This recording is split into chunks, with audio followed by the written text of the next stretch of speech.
नमस्कार, मी जगदीश देशमुख. जय महाराष्ट्रमध्ये आपल्या सगळ्यांचं स्वागत. सुरुवातीलाच बातमी अपघातासंदर्भात.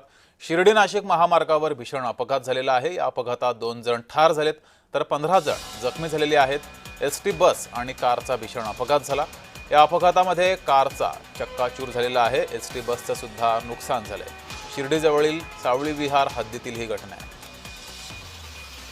अधिक माहिती घेऊया. आपले प्रतिनिधी जयेश सावंत आपल्या सोबत जोडलेले आहेत. जयेश, काय या अपघातासंदर्भात अपडेट आहे? नक्कीच आज दुपारी जे आहे शिर्डी नाशिक महामार्गावर सावळी हद्दीमध्ये एक भीषण अपघात झाला, ज्यामध्ये पनवेलवरून शिर्डीकडे येणारी राज्य परिवहन मंडळाची बस आणि नाशिककडे निघालेली इटिका कारच्या समोर भीषण अपघात झाला. अपघात एवढा भीषण होता की दोन्ही वाहनांचे जे आहे मोठ्या प्रमाणात नुकसान झाले आहे, ज्यामध्ये इटिका कारमध्ये दोघांचा मृत्यू झाला, ज्यामध्ये त्यात विशाल कांबळे आणि मनीष कांबळे हे दोन्ही भावांचा मृत्यू झालाय. तर कार आणि एसटी मधील 15 जण हे जखमी झाले असून सध्याला त्यांच्यावर साई सुपर स्पेशालिटी रुग्णालय शिर्डी या ठिकाणी उपचार सुरू आहेत.